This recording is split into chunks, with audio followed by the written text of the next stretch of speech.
তা মা বলো মাংসটা কীরকম রান্না করেছি আমি, সত্যি কথা বলো। আলুর মধ্যে খোসা এরকম আমি জীবনে দেই না। আলুর মধ্যে খোসা দেওয়াটা ভালো, তাতে স্বাদ বাড়ে। আর এমনি টেস্ট কীরকম বলো? মোটামুটি। হ্যালো বন্ধুরা, কেমন আছো সবাই? আশা করি সবাই খুব খুব ভালো আছো, আমি ভালো আছি। আবারও চলে এলাম খুব ছোট্ট একটা ফ্রেশ ব্লগ নিয়ে। তো বাজে এখন বেলা 2, মানে 2 বেজে পার হয়ে গেছে। এই যে, না পার হয়নি, এখন একদম 2ই বাজে। তো খেতে বসবো মা আর আমি। তো আজকে আমার লাঞ্চে কি আছে একটু দেখে নাও।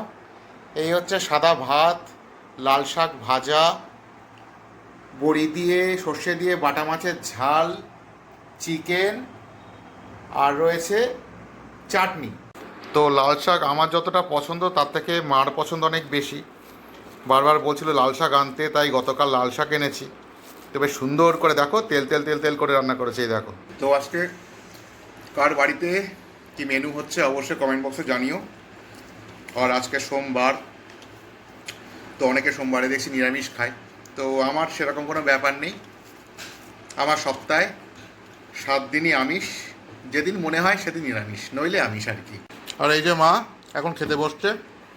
আজকে কিন্তু ভাত আমি বেড়েছি, তাই একটু অগোছালের মতো। না অল্পই আছে, খাও। তো আজকে মা লাল শাকটা রান্না করেছে, জাস্ট অসাম। একদম তেল তেল করে রান্না করেছে, দারুণ লাগছে। তোমাদের লাল শাক খেতে কেমন লাগে অবশ্যই কমেন্ট বক্সে বলো কিন্তু। এবার নেব বাটা মাছের ঝাল। তো সাধারণত বাটা মাছ আমি কিনি না, একটু কাটা বেশি বলে।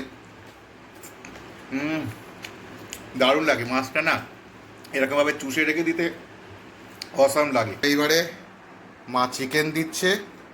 তো এই চিকেনের কালারটা কীরকম হয়েছে বলো? এই চিকেনের একটা বিশেষত্ব আছে, সেটা হলো এই চিকেনটা আমি রান্না করেছি। আর এই যে লঙ্কা দেখছো না, এই লঙ্কাগুলো গালিনি, কারণ মা তো বেশি ঝাল খেতে পারে না, যার ফলে এরকম গোটা গোটা দিয়েছি, আমি মেখে নেবো এটা। তো মাংসটা রান্না করেছিলাম কালকে রাত্রিবেলা, কিন্তু কালকে রাত্রিবেলার ব্লগ করিনি। আর সবসময় ব্লগ করতে ভালোও লাগে না, বুঝতেই পারো। কারণ ব্লগ করতে গেলে অনেকটা সময়ের দরকার, মেন কথা। তাড়াহুড়োর মাথায় ব্লগ করা যায় না। আর খুব তাড়াতাড়ি রান্না করা, চটজলদি রান্না করা, ব্লগ করতে গেলে অনেক দেরি হতো, অনেক রাত হয়ে যেত, যার জন্য ব্লগটা করতে পারিনি। তো আমার প্রায় খাওয়া শেষ, আর মা এখনও মাছ খাচ্ছে। আর শেষ পাতে এটা হচ্ছে কুলের চাটনি, কুল রয়েছে, টমেটো রয়েছে। এটা হলো কুল টমেটো সব মিলিয়ে মিশিয়ে চাটনি। আর অন্যান্য চাটনি খেতে অতটা ভালো লাগে না, শুধুমাত্র কুলের চাটনিটা ছাড়া। কারণ কুলের চাটনি একটু নাল নাল মতো ব্যাপার থাকে তো, আর আমার ওই জিনিসটাই খুব ভালো লাগে।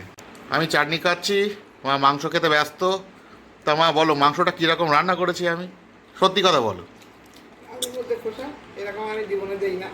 আলুর মধ্যে খোসা দেওয়াটা ভালো, তাতে স্বাদ বাড়ে। আর এমনি টেস্ট কীরকম বলো? মোটামুটি। মা মাংস রান্নাটা ভালো বলিনি, মোটামুটি পর্যন্ত বলেছে।